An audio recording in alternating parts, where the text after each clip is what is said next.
Alright guys, welcome back to another episode of the League Express podcast. My name's Jake Kearnan, and joining me as always is the editor of League Express, Martyn Sadler. And Martyn, again, we're blessed with another great guest today. An absolutely great guest today. Yeah, the great Jermaine McGillvary.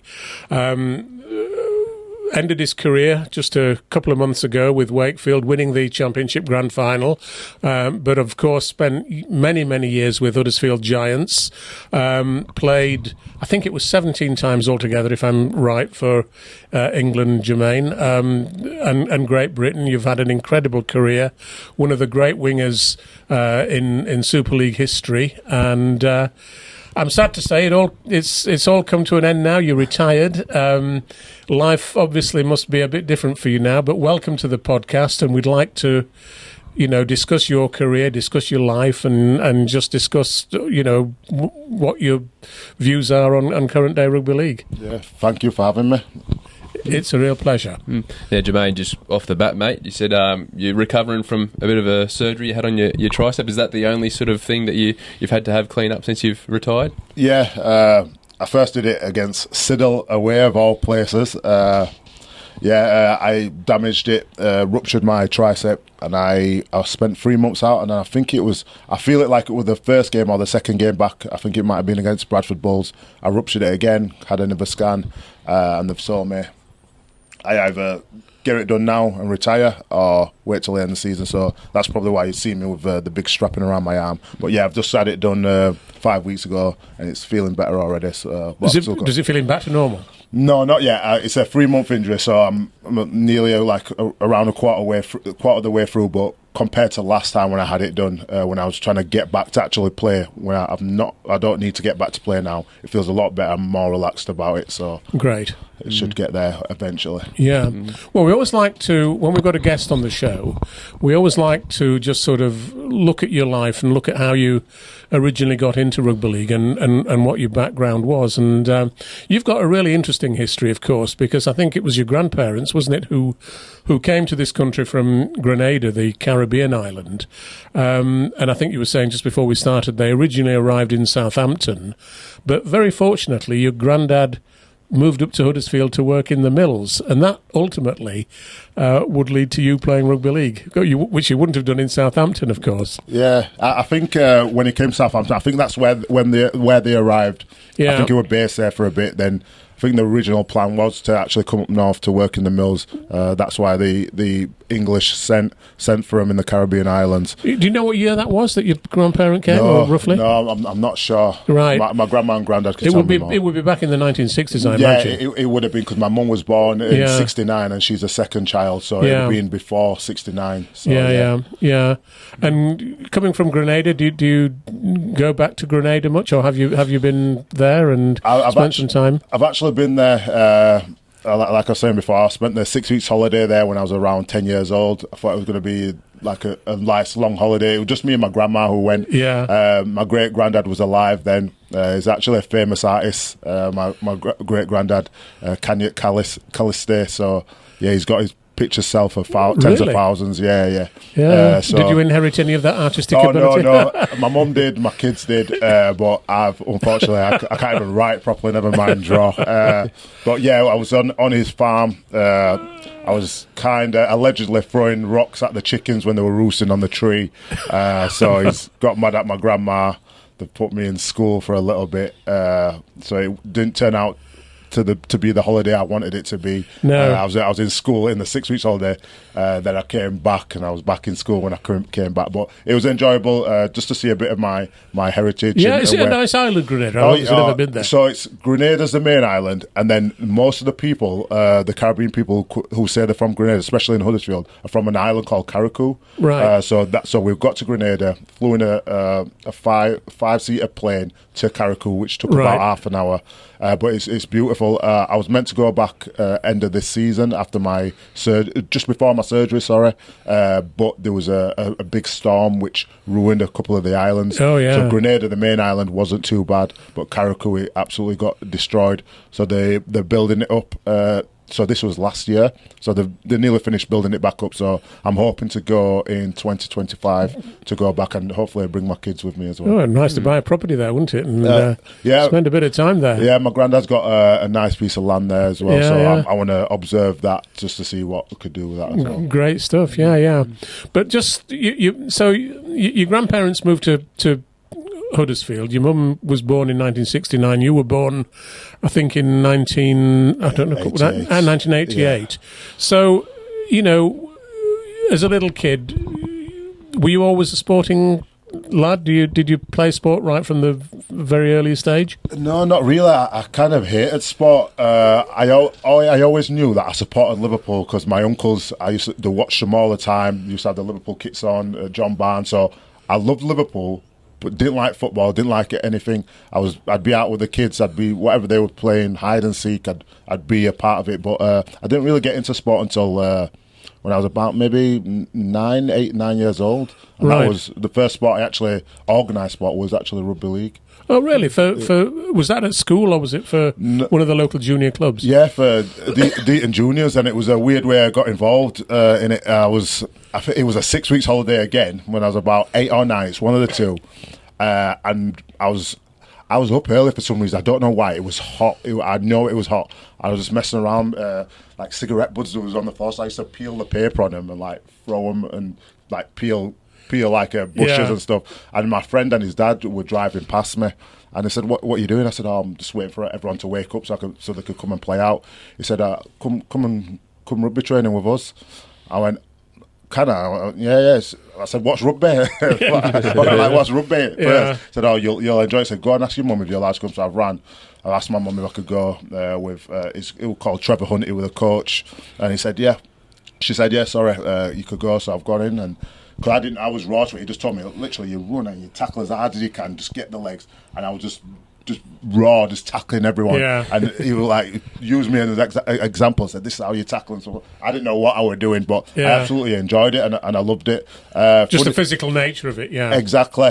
Funny enough, it was just before the grand final. I got in one of my England tops framed up and I went to his house. It was pretty emotional because he's not a guy that he's obviously from my area and grew up in my area, but I don't live there no more, so I've gone to surprise him, knocked on his door and just given him the fresh shirt. It was quite emotional and we had a hug in that. But he's the one who started me off. They just got me in love with rugby league. And when did you start taking it seriously, and start thinking, well, this is a game I could be really good at and maybe I want to see how far I can go? Yeah, so I probably quit it about 12 years old. I stopped playing altogether. I was really, when I first started, I was really good. I was quick, I was nimble. Everyone was all similar height, all the kids.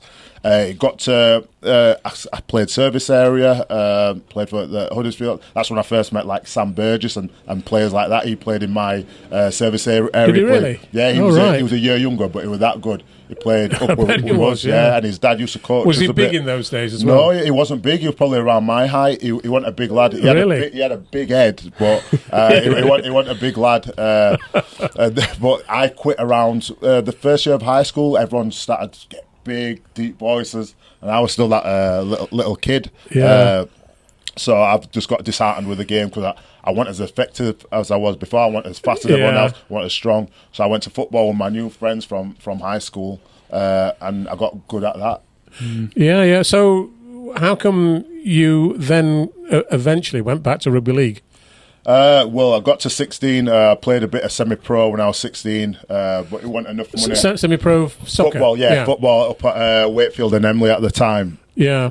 And then when I left school, I was probably getting like 20 quid a game or something like that. I was only young, but I needed to pay my way in life. I had no job. I went to college for maybe 4 months. I quit around Christmas time. I had enough of it. It was like school, but probably worse because no one. You had lessons, but you didn't have to be there. So when you don't have to be there, I'm not turning up.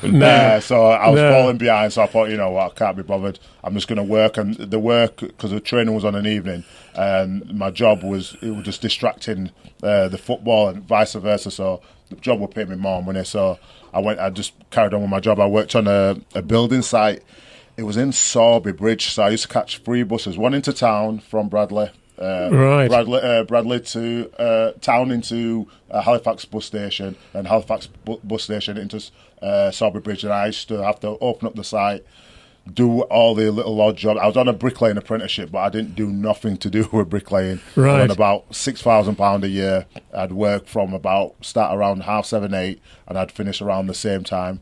I'd come back, get dropped off near Deaton's old high school. I'd go in the gym till about maybe 9:30, 10, and then that was my cycle for months and months. Gosh, right. But it was just getting on top of me, so I got a new job. Working at B&Q doing nights, which was an awesome job. I loved that job. Some good guys. Yeah. We used to get the light bulbs and throw them at each other. Because it was obviously no one were there. It was dark. It's kind of like factory work. Factory work. That's funny. Yeah, and then I used to do. I was in a schedule. I'd do that. Then I'd go out maybe on if I got the day off on a Wednesday, I'd go out on a Wednesday night. But I'd definitely go out on a weekend with my friends. And that's when I bumped into Leroy. He said, because I was still doing the gym. He said, because me and Leroy played alongside each other and against each other as kids. Right. And he said, I'm looking in good shape. He said, have you ever thought of trying rugby again? I'm like, no, not really. Said I'll get you down to come to the Giants. I'll get you into the academy. I'll talk to the coach. So funny enough, he actually, I just thought it was like drinking. It was just boozy talk. Comment. Yeah. I'll probably see you on TV another time or something like that. But yeah, he was true to his word. He gave the coach Andy my number, and he's messaged me to come down and have a go. But when you went down, you must have been pretty raw, having had all that time not having played. I was garbage. Couldn't catch a cold. When they have to do like laps and stuff, I was way out the back. So how come they persevered with you? Because when I had the ball in my hand, I was unbelievably strong. So all the negativity I had when I was a kid, I was weak. I wasn't quick. I had all. Now that I'd developed into a man, I had it all. So all that work in the gym had paid off. That helped, and obviously just giving my body time to develop as a child. I didn't know. I thought I was going to always be like that, and everyone was always going to be stronger than me, but it wasn't the case. I was just a late developer physically. So you felt like you had a bit of a chip on your shoulder? No, not really. Not really. I didn't. My dream was never to be a rugby player. At one stage, it was to be a footballer, but I just went down to try it. I was never. In my mind process when I was going through that the early parts, I never thought I was going to quit my job and go and play rugby. So, like, I wasn't getting paid by rugby, and after a few months, I thought I could. After it was actually seeing like Keith Mason and Paul Fatuera. I saw them drive especially Keith. I saw him drive a nice car. I'm thinking, these guys must get paid all right. I was naive. I didn't know. I'm thinking, you know what? If I was good at this, I'd be able to do something like that. So I thought, you know what? I'm going to quit my job and go all in. When I told my mum I'm going to quit my job, she went crazy at me because obviously it was funding me. I didn't have to rely on her. It was one less thing for her to worry about me having my own money and stuff like that. So that's what I did. I quit my job, and I was getting a lot more than I was when I was working in as apprenticeship. I'm probably getting nearly triple the money. I was doing really well because it was night work as well. So yeah, quit my job, went all in. I wasn't getting no money at all for nearly a year. Then when I did sign my first academy deal, it was $3,000 a year, and that was, I think it worked out at £250 a month. It was crazy. Gosh, yeah, and of course, you know, you obviously applied yourself, and in 2008, you actually went on loan to Batley, didn't you? Yeah. And made your debut as a professional player for Batley. What was that like? I mean, could you sort of sense the fact that you were on the road to ultimate success at that point? No, it was strange because I was just playing because I was too old when I first actually came originally. I was always too old for the 18, so I never played at academy. It was reserves back then. I was playing for the reserves, and it was Gary Thornton who just came and said, how do you fancy coming to Batley? I'm like, what do you mean? Like, do I leave Huddersfield and I sign with you guys? They're like, oh no, just come on loan. I went, yeah, I'll come. And then it was actually me and Aaron Murphy who went there. I didn't know him at the time. He was my centre. I was his winger, and we played quite a few games. I think we always talk about we saved them from relegation that year. But yeah, it was great for my development, and it was a great experience. And Batley's a nice club, very very good people. and everybody knows each other. It's very, very close knit. Good team spirit there. Yeah, it was different. It was different. I've never experienced that before, because obviously when I played a little bit of semi-pro football. I never really played with men, and just experiencing that, it was unbelievable.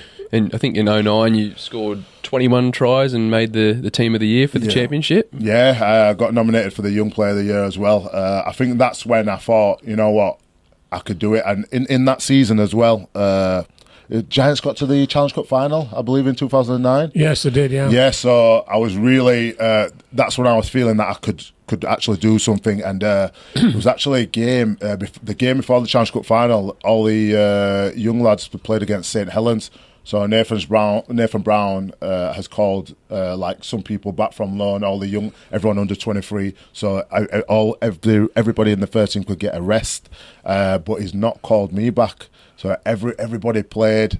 It was actually a good game. I think they only lost by 4 points. They were like maybe 16-12 or something like that. So I've been absolutely fuming, because these are the guys who I'm competing with to try and get in the team. Then we've got to the Challenge Cup final. Everyone's come down.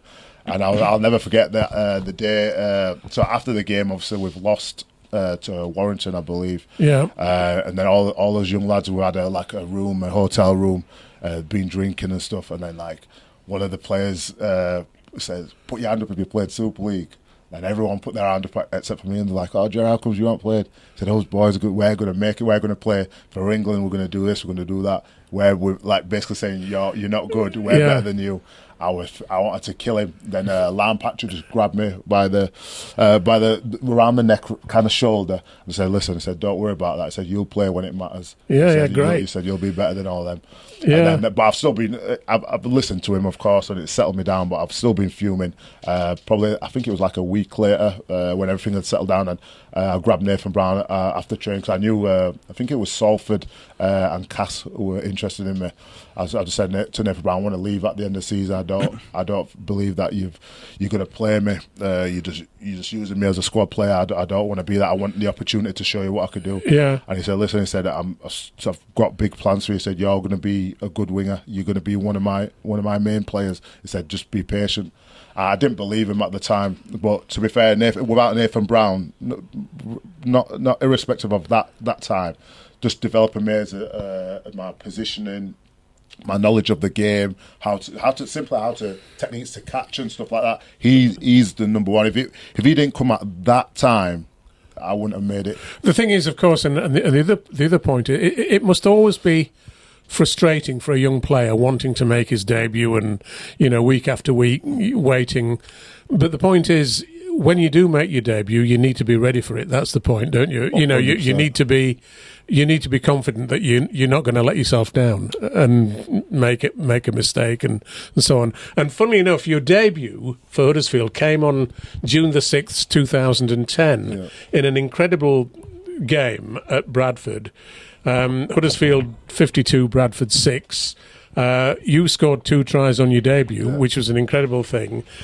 And I was looking back at our match report in League Express from that day, and it begins by saying Jermaine McGillvary marked his Super League debut with 2 well-taken tries as Huddersfield put the frustrations of the last month behind them. And, he goes on and says some very complimentary things about the way you played the game. And, and not just that, you didn't just score 2 tries, because in those days we used to have the top tackle, and he said Jermaine McGillvary's 74th minute ankle tap on Chris Nero showed the Giants' commitment when the game had long been won. So you actually, a lot of people, were very impressed by that debut, and after it, you never really looked back. You played six games, didn't you? I think in that 7 games. I think 5 games and 7 tries. Yes, that's absolutely right. In 2010, and by the time that year ended, you were by 2011, I think you played in every Giants game. Yeah, I did, and you actually. We awarded you the Albert Goldthorpe Rookie of the Year medal. Which I got set up for that. So I've been at training. like training the day before, and they said, "Oh, yeah, there's like an event at the stadium. We want you to go there." I went, well, like a promo. I said, "Yeah." So I didn't know I was going to win it. So I walked into a room, and there weren't many people there. No. And I saw Rangi Chase. I'm like, what's going on here? Then obviously I've gone up and I've won that award. I couldn't believe it. And then he won another award, didn't he? Yeah, the Albert Gilthorpe medal. Yeah. So I didn't know. I was oblivious to what was going on. Yeah. Which was a nice touch by Brown at the time, who was telling me. Yes, that was great, and from that, you played with Huddersfield for right up to 2023. It's it looked like you were going to be a one club man for all that time. Yeah, and that was a plan. I hoped to be. Along that time, there was especially when I was doing well, and just before my prime. I'd say my prime was 29, but a bit younger, I'd have opportunities to possibly leave and stuff like that. But everything was a decent team, especially at the beginning. It was a good team. Families from here, friends are here. I live here. And you were a Huddersfield man. Yeah, it means a lot, especially when we're winning and people see me around the town. How are you doing well? But then when you're losing, it's the same. I still show my face, but it's not the same feeling. But you know the people. You need to do it for the people. So I expected to be a one club man. I mean, it's interesting looking at that team that when you made your debut. Looking at the other players in the Giants team, there's Brett Hodgson, obviously Leroy Cudjoe, Leroy and Michael Lawrence were the centres. Yeah. David Hodgson on the other wing, who was a really good winner. Half-backs, Kevin Brown and Danny Brough. Yeah. My goodness, Then in the forwards, Earl Crabtree, Luke Robinson, Keith Mason, Lee Gilmore, Stephen Wild, David Fayumu.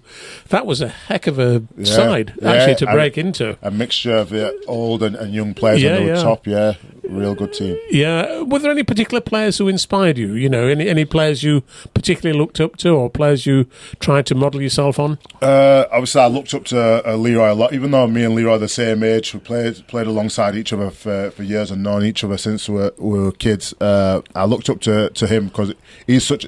You just look at him now. He's such a top professional, and I won't say I want a professional. I was, but I'd like to have a laugh and a joke now and again. And he'd always in training like, Jez, shut the F up, stop now, because I'd just be randomly messing around or saying random things like an idiot. But he's a true professional, and he's been like that since day one. He's still playing. It's remarkable, exactly. Isn't it? And playing not as an outside bucket. He's in the middle, in the mix, and he's playing big minutes as well, and still looks, as fit as a fiddle, really. Yeah, I reckon he'll go another year. Depending how if he don't pick up any injuries during this season. But there's been a lot of players who've helped me along the way. The likes of Scott Griggs. He used to give me a hard time really young, especially early on. When about effort things and stuff like that, just off the ball stuff.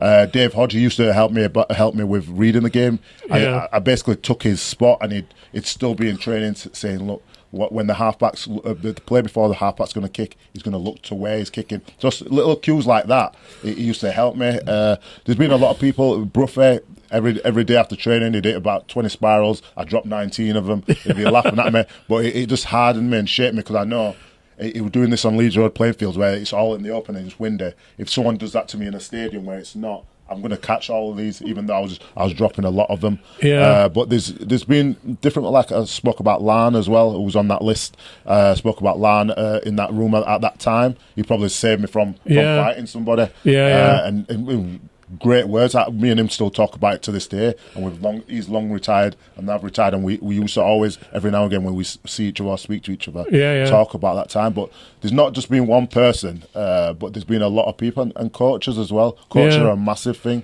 The likes of Nathan Brown, like I said, without Nathan Brown, there's no career.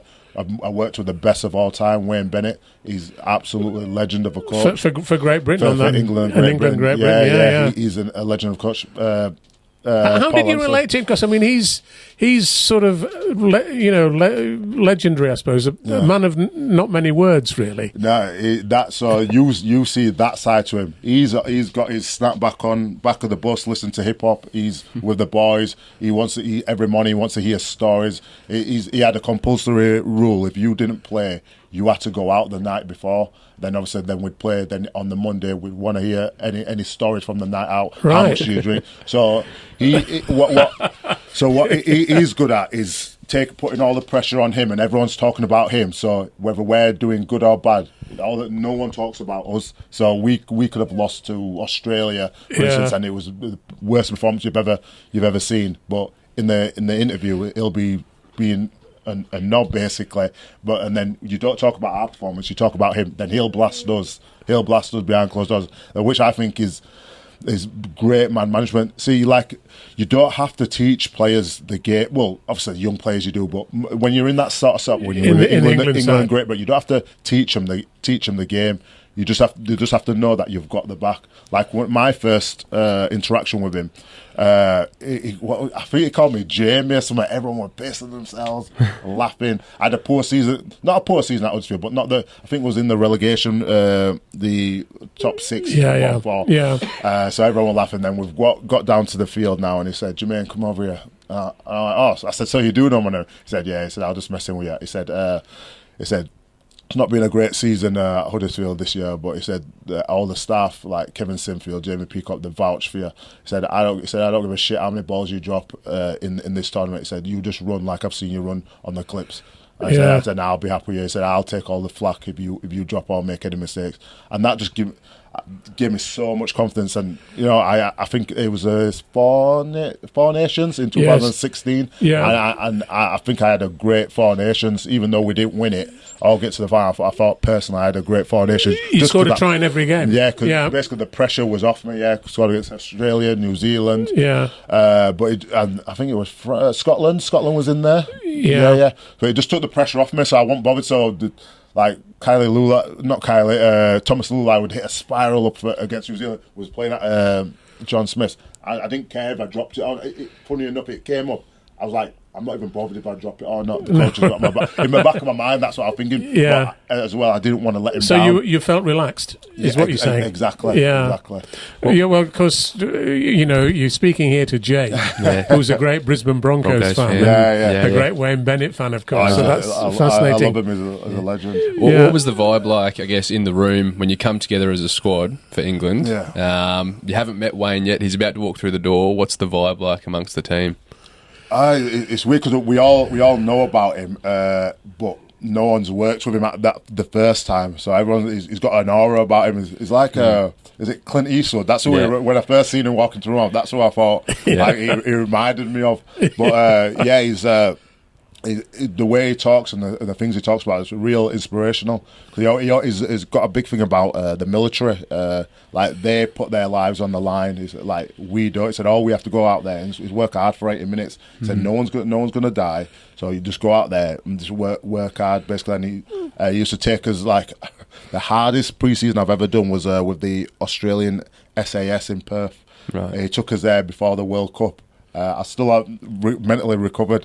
It was basically about a 5-hour conditioning session where we're carrying like maybe 50 kilo logs, 20 kilo jerry cans. Basically, you had to have something in your hand. We're running up and down sand dunes all the way along the beach. We had to change course a few times because we've seen they saw some poisonous snake trails.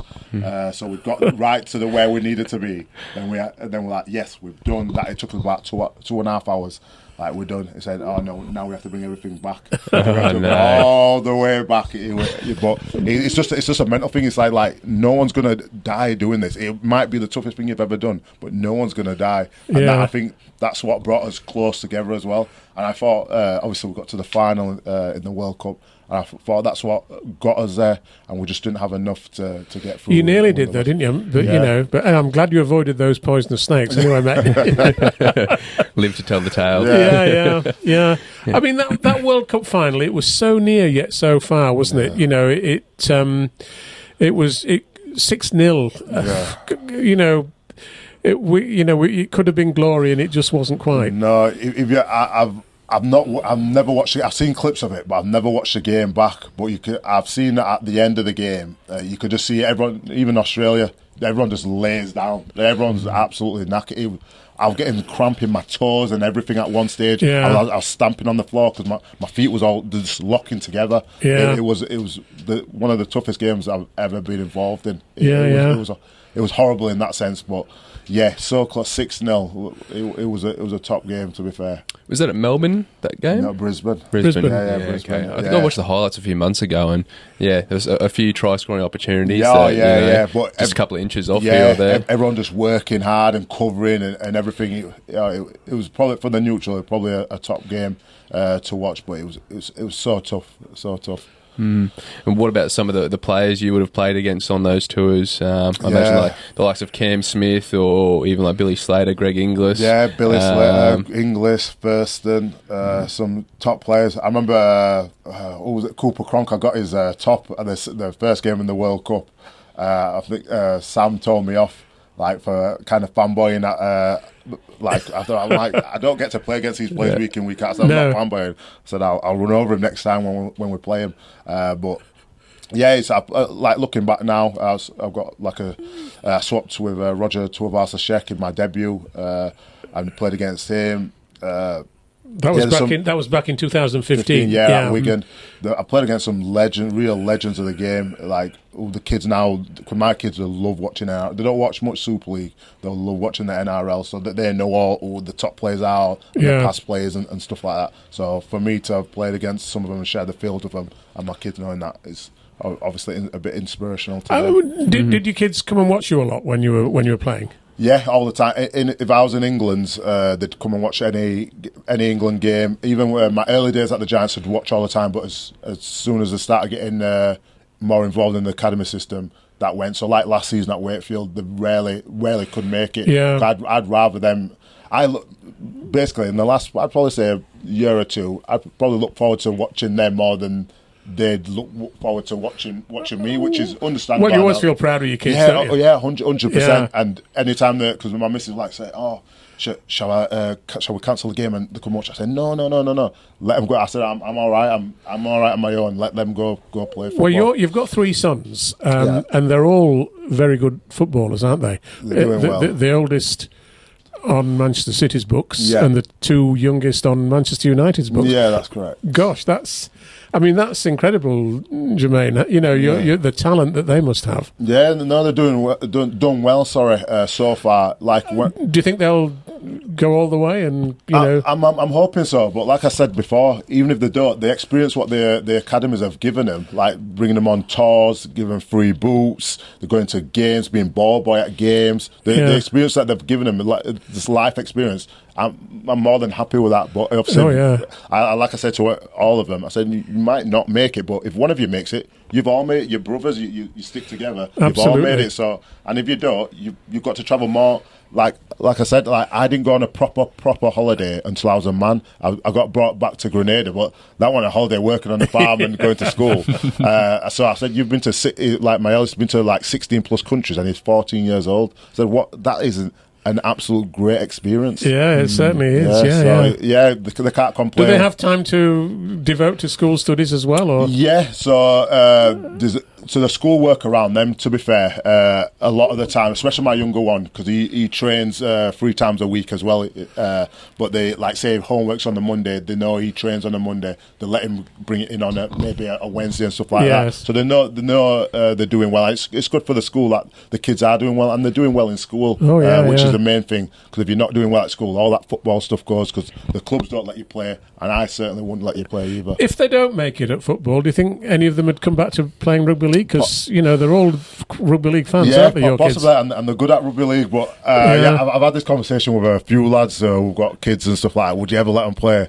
And I'm like, I don't know. I don't know whether I'd rather have them have a top education and go into something else. The game's it's tough and it's brutal, and unless you're a top player, the money involved at times it's not much, is it? It's not much. Everyone thinks you're a millionaire because you're on Sky Sports, but it's not the case. A lot of these boys, I would say, everybody. I respect anyone who plays rugby league. I don't care what level. It's a tough, brutal game, and we're not compensated like say like an NFL. But granted, it needs to start where the advertisement and more people need to watch it, because it's a great sport, it's a great product. But obviously, we're not as the average player is not as well paid as they should be, shall we say? Yeah. I was going to say, is it kind of bizarre for you to see the facilities that they have at such a young age for your sons compared to rugby league? Yeah, I kind of don't like it, but I think it's sometimes it could get given too much too soon. Like I'd say for my eldest, not my two younger two, because they're not at that level yet, because they're still young.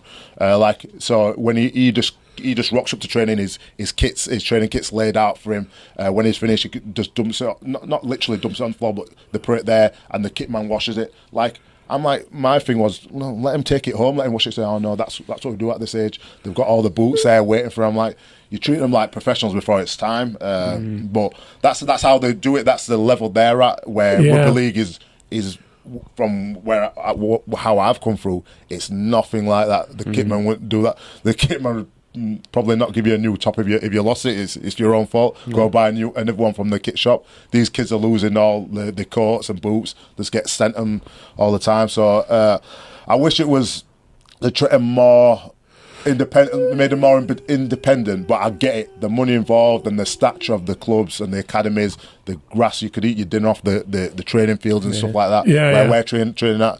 In the early days at Leeds Road playing fields, and we'd have to go around and scour the pitch first for dog poo and stuff. So it's a different level. It's a completely different level. I remember quite recently reading a piece about the All Blacks New Zealand Rugby Union team, and it was saying that when they play a game, the people who run the team make sure that the players clean up the dressing room after themselves before they leave it, so they leave it in spotless condition, so it sort of just brings home to them that there might be professional players, but somebody's got to do that job, and if they're the ones who've messed it up, they're the ones who are going to clean it up. 100%, and they're the elite of the elite. They're probably one of the best sporting organisations in the world, not just in rugby so union. It just keeps the head screwed on. Exactly, and that's my thing. So well, I suppose obviously that's how they do things. It's up to me when they're at home. I do it differently, so they get that experience, that discipline from you. Yeah, exactly. 100%. Yeah. But your last season, mate, spent with Wakefield, obviously. They've got a new owner. They're back in Super League next year.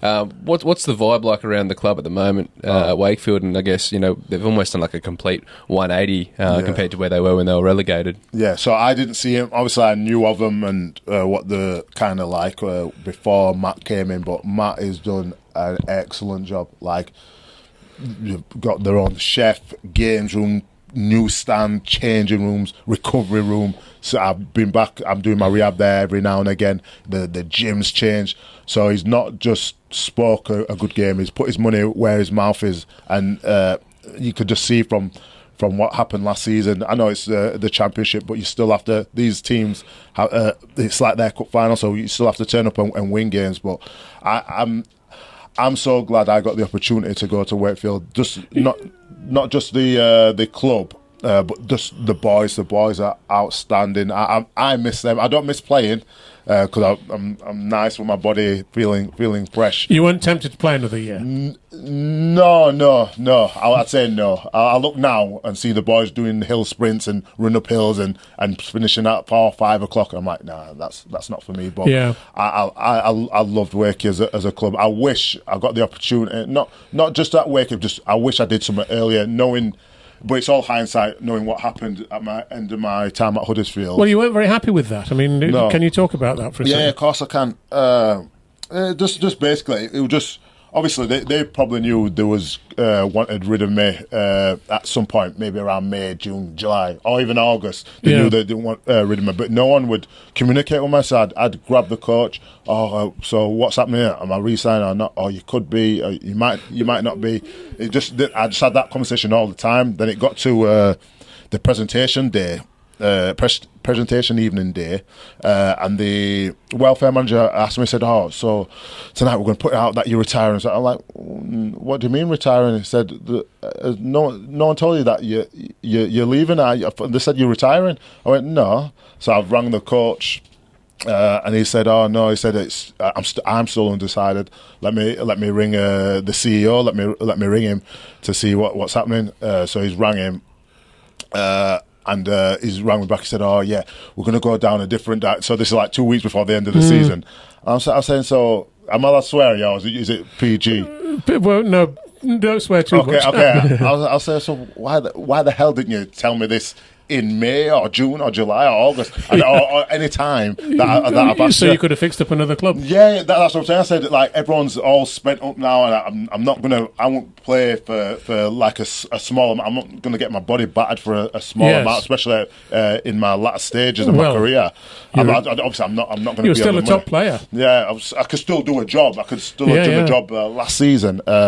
And he said, "Oh yeah." He said, he said, "Well, when you come to," I said, "I'm not coming." I said, "What do you mean?" He said, "What do you mean?" I said, "I'm not coming." I said, "I'm not turning up." I said, "This is disrespectful." I said, "I'm not coming." He said, "Well, you could tell people that I'll let you have the night off." I said, "I'm going to give a F what you tell people." I said, "I'm not going to be there." So they must have done a big thing of me, like my career and stuff. Yeah. But I wasn't there. But it just. The thing is, I understand the logic. I'm 35 years old. They want to go a different direction. That is absolutely fine. Tell me in May that I could source out. I could have been a backup player. I don't know. For instance, like a Wigan or something. I could have been or a Leeds. I could have been a backup player. Of course you could. Yeah, but they've signed. Team. Yeah. So just tell me. So you're doing me over, and I've been there a long time, and everyone's like, "Oh, I don't know." No one's telling me the truth. I've been there 16 years. Just be honest with me. I'm an experienced pro. I could take it saying you don't need me. That's fine. Just tell me. Has anybody from the club tried to mend the broken fences Literally, since then? Since that day until the other day when I met up with the chairman, no one had spoken to me whatsoever. Really? Not one word. And if anyone says that they did, they're a liar. Yeah. Not one word was spoken to me, which is rubbish as well. But there's a few things that went on behind the scene what I won't discuss as well, which will just it turn in the club into a melting That's very pot. sad though, because you've been there for such a long time. Yeah. You've been such a key part of Huddersfield Giants, and to leave on such a sour note must have been really disappointing for you. Yeah, it was kind of upsetting. I'm not an emotional guy or anything like that, but it did leave me feeling down. I was thinking, like, I've seen it happen to players before, not just at Giants, but at other clubs. But they're like, they come over, they come over from Australia, or the players that take the mick out of the club. And then the club might just like toss them to a side or something like that. But I thought I've been there, like, basically spent longer than I have been at school. I'm from there.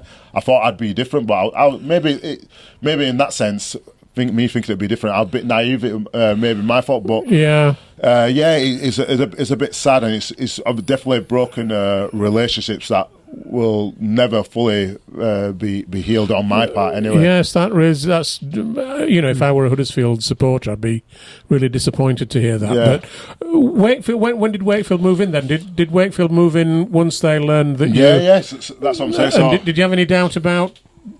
I mean, obviously that meant moving into the Championship. Yeah. But there was still a full-time team. Yeah. So of course you were. So did you have any doubt about going there? So I'm like everyone thought. He wouldn't want to go to Championship. He's too. I'm not too proud to be in the Championship. The Championship's it's a tough physical league. I've played there before. It was just more of I needed the full-time role because the kids on an evening, like we explained, like the kids are doing really well in the academy. But it was Paulie who actually messaged me and said, I'm gonna. If this is before he was announced, the coach said I'm getting a job at a full-time club. Do you want to come and be along, come for the project? I went, what club? He wouldn't tell me, but he said, yeah. He said, you want to come? We'll come catch up. So I've met him. He sold the club to me, and I was buzzing. I was looking forward to it. And then it got to the time when we had to train at Hemsworth, so I had like a clean out of my knee, so I didn't train in the first few weeks. But it's the travel. I've never had to travel. I've always had to travel 10 minutes from my house, so I'm traveling like 45 minutes, nearly an hour, get to training, running around the field. I'm thinking, do I need this? do I need this? I could retire now. But obviously, it's the group. It's such a good group, and even Paulie, how he dealt with me and how he helped me. Even like there was a stage where, cause I wasn't going to play around Christmas, he let me go on tour with my son to Spain and stuff to go and watch him, where I'd never get that. So he entrusted me. He looked after me really.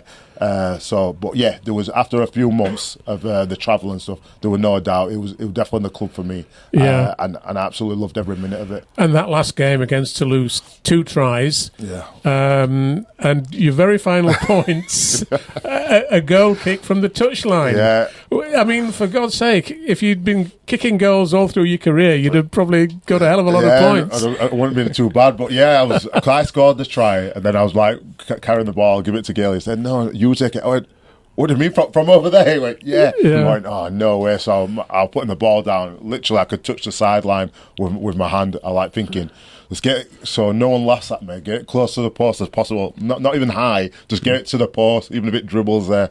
But he actually went straight down the middle. He could have probably gone another 10 metres. So, yeah, I don't know. I think the gods were looking down at me. There was a previous example of that. Do you remember Paul Anderson playing his last game for St Helens? And he kicked one from the touchline as well. So you were following in his footsteps. Yeah, it was a fitting end. But yeah, honestly, I loved my time. And I'll always remember your 3 lads coming onto the pitch with you after the game, and just sort of surrounding you, and I was there at the game, obviously watching, and I thought to myself, where's the photographer to get that picture? That would have been a great final picture, wouldn't it? Yeah, they actually came on the interview with me, acting all wild and crazy, and I got some good photos. But like I said, I've had a good career all in all, and the 2 eldest kids have been there for the most part. My youngest, obviously, for the latter part. So just so they're with their journey, seeing me doing that, I think it's been really good for them, and everything I do is for them.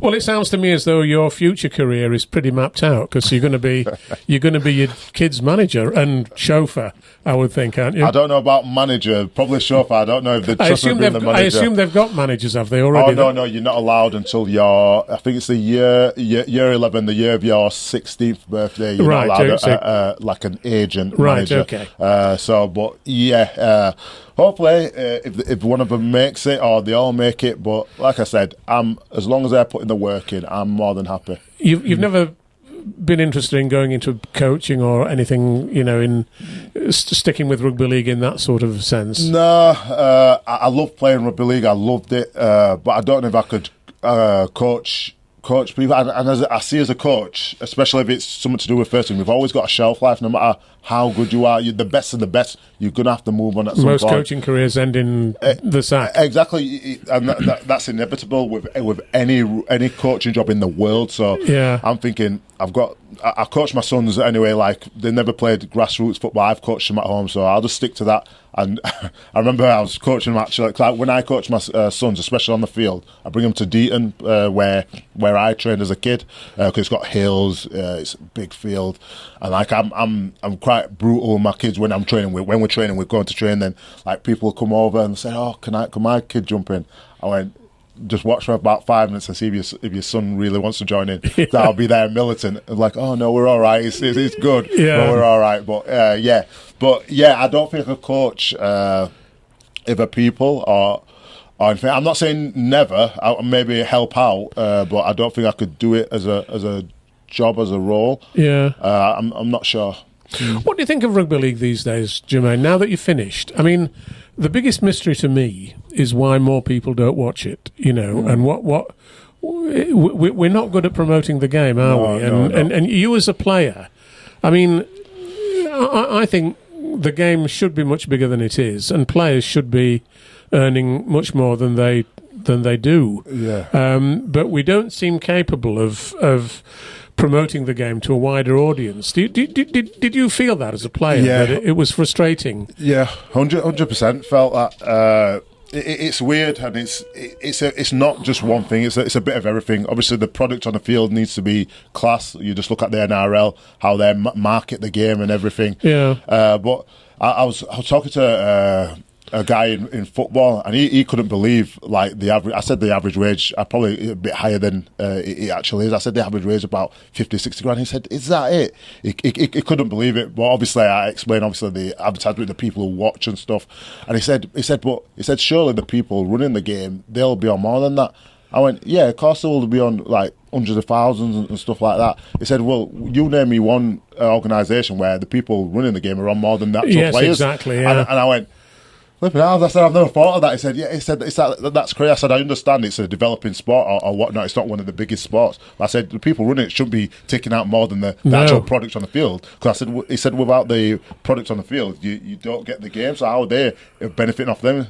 I said, yeah. I said, God knows. He said, he probably needs you to run it, and he just started laughing. But it's a lot of things. Obviously, we need people coming in to watch. Obviously, the Sky deal is regressed since I started playing. It has. But there's more games on the telly, so it's weird. So I think one of the big ones as well. What didn't help with the Sky and stuff like with the stop art, where they just give it them for free, and they put them on the bands, and they were just going up and down the M62, which is very bad deal. Yeah, it was disgusting. You've mentioned the NRL a couple of times. Obviously, Jake's from Australia and a Brisbane Broncos fan, as I mentioned. Yeah. Were you ever tempted to, inquire into joining an NRL club? Yeah, so after the World Cup, got quite a bit of interest. People had come and meet me when I was in Australia.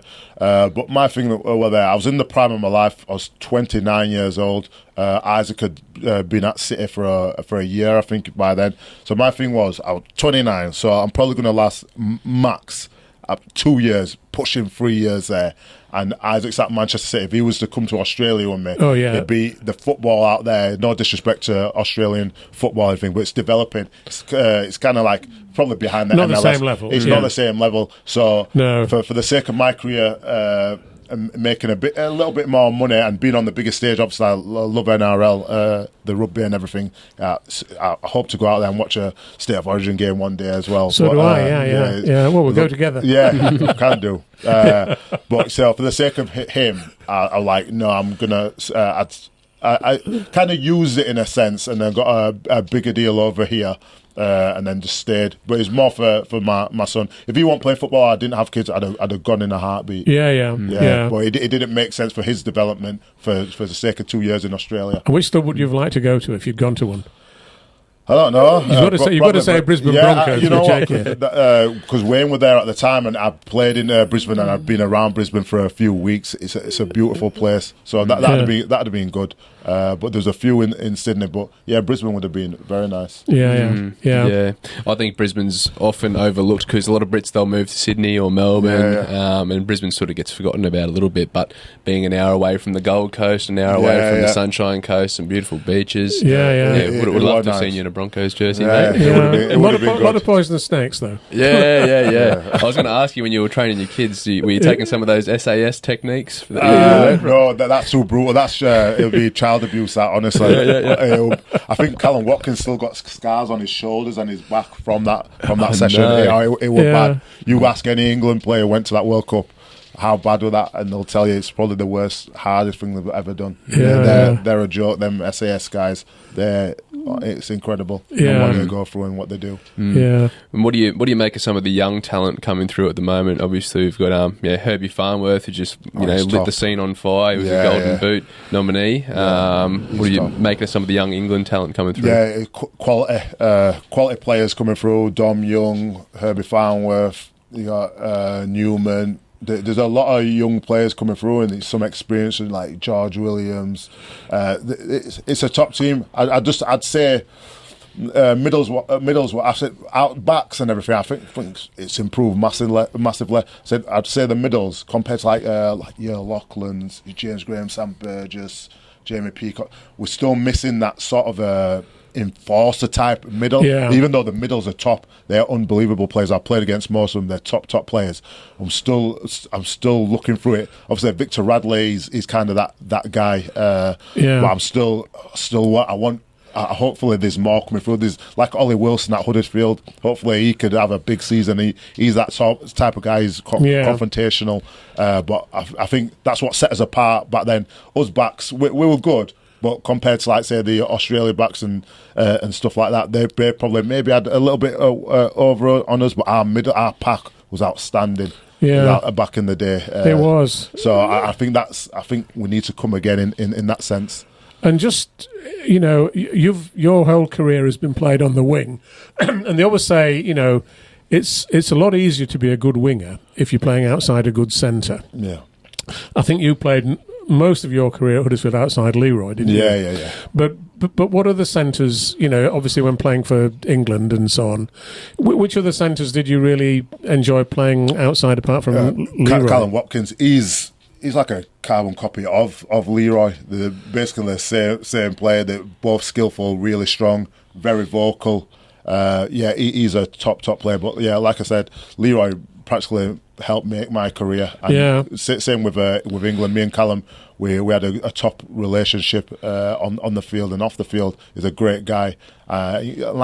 He's getting to an age now. Look at him. It's like he's rejuvenated. Everyone thought it was finished at Leeds. And he's just come through now the other side. He's playing back row. He's one of the best back rows in the competition. He is, as well. Leroy's one. I was amazed that he wasn't in the England squad for the recent series. I was, unless he had a knock or something like that. But he's a top player and he's a top professional as well. I'd say Callum Watkins and Leroy. Probably on a par and similar sorts of players. Yeah, fascinating. And there's been, I guess, a little bit of talk lately around the NRL looking at potentially investing in the Super League. Do you think, as a former player, clubs could benefit from having their influence and impact? A bit of both. I think it'd be good if they did take over it and do a lot of the stuff that they've done to how they've marketed it. They made it like NFL. They made it entertainment over there. So I reckon if they brought that, but it'd be a shame if all our top players just went over there. It'd weaken our game, and then say developing players from Australia and New Zealand come over here. I think it'd weaken our game. But someone needs. I thought Eddie Hearn, if he took over it like he's done to that, I think that would have been a good idea. But I reckon if the NRL do take over it, as long as they don't take the best players, I reckon it'd be a great thing. Yeah, absolutely. All right, mate. Well, we're nearly on an hour for time. Anything else you want to touch on, Martyn? No, I think we've covered most aspects of Jermaine's career, and we've sorted him out for his future career. With his lads, and good luck to all three of them. I hope they all make the grade, and if they don't, I hope the surname McGillvary will appear again in Rugby League, Jermaine. Possibly. Hopefully they'll make it in football, but if they don't, we'd certainly welcome them back in our sport. So, wish them good luck, but there's always a place for them if they want to come back. Just lastly from me, is there anything, I guess, like as a professional, that you were able to teach your kids to prepare them for that spotlight if it eventually comes? Like, is there any advice you've given them over the years about how they can approach potential superstardom? Yeah, so I'd say 90% of my work with my children now, it used to be I used to coach them in the football, but I always say to them, I can't teach you how to be a top footballer, like playing wise, but I could. The mentality, what it's going to take to get that, I could teach you, I could tell you, I could put you through it. I said it's up to you if you want to do it or not. So my thing with my kids is it's all it's like we've got a gym at home. We was in the two eldest was in the gym with me, and I'm there pushing them. Tears are coming out my eldest's face when he's doing the bench press and stuff like that. I'm saying this is what I said. I said if you're not doing it or you don't want to do it, someone else down the road or in Brazil, they're doing it. And when you meet each other, he's gonna smash you. He's gonna absolutely walk all over you. Why? Because he's doing it. So it's more, everything's mental. Like I said, I don't lie to him. I never sugarcoat anything. I never say, oh, you're gonna make it. You're gonna be the best. You're gonna do this. I always tell him, listen, there's a chance you could get released, and that's it. Do your education. I'm always sometimes brutally honest, but especially with young boys, I don't think they get told enough about the negative sides of sport and life. Life's tough. Life's tough for men. It's not easy. When you leave school, you're not just going to get bankrolled by mum and dad. You don't just fall into a job. You struggle. You might have to work at McDonald's. You might have to go on the dole. These things happen. I'm a realist. I don't sugarcoat anything, especially with my own. I want to prepare them. Because I wasn't prepared when I was at school and I left and I got my grades. I thought, I'm going to go work. So I was on the dole for about 2 months. I could not get a job especially after I left college. It was a reality check. I thought school was life. School's not life. School's the best time of your life because you have no worries, no cares. And I think You're suddenly thrown in at the deep end, aren't you? Yeah, and I didn't know that. As naive and stupid as it sounds, as a school kid, I didn't know that. So where I'm trying to switch my kids on mentally and prepare them for that. And I think they get the drift. It's hard these days because they've not grown up how I grew up. I always tell them my Monday dinner was my Tuesday, Wednesday, and Thursday dinner. Like we had my grandma or my mum would cook a big pot of food, and they would have that consecutive day, just stay in the pot. But that was normal to me that way, and it was good food. That was just that was normal. It was not until you grew up like well-off people who like have different meals every day. I'm like flipping hard. I didn't have that, even though I ate good. I didn't have that. And these boys are getting freshly cooked meals. Everyone's got their own room. I didn't have my own room until I was 14. Yeah. I shared with my youngest uncle. I didn't have my own room, and these guys have got their own room. They've got a games room and everything. I said, listen, obviously it's good. I don't want you to grow up how I grew up. Times have changed, but you just realise that you're privileged here to sort of work hard when you got the opportunity to. Well, the one thing that's true is that talent by itself isn't enough. Is it? Hell, no way. Talent, you've got to have application. You've got 100%. To have hard work, and if you don't, talent will only take you to the bottom rung of the ladder. Yeah, a majority of kids, when I used to watch like academy training and stuff, whether it be at Huddersfield or Wakefield, all kids are talented these days. They're such good athletes. I can't believe I'm thinking when I was that age, no way, I could never do these stuff. But I think what's changed is the mentality in the kids these days. It's not the same. They're not just tough anymore. In my opinion, even with my own, that's why I've had to get into them sort of thing. Well, it's interesting actually what you were saying about getting an edge. It reminds me of the story about Jamie Peacock, who always used to train on Christmas Day, and he always used to say he did that because he knew probably nobody else would be doing, so to get an edge over the people who just had Christmas dinner. And he's one of the best players that I've ever played against and come across. He's actually an absolute legend, and he was ruthless on that field. Even to his last stage, he'd run his blood into water. He'd just keep running and running. Yeah, he's a remarkable guy. Yeah, and even now, like I see him on Instagram. He's doing the high rocks. He's shredded. His mentality is second to none. Well, it was summed up by the title of his biography, which was "No White Flag." No white flag, never surrender. Yeah, that's a real 100%. And I don't think in general kids are like that these days. They're probably not had to, but it's good to have that little bit of an edge. Absolutely, yeah. Absolutely. Well, Jermaine, you've been really grateful that you've given us all your time, mate.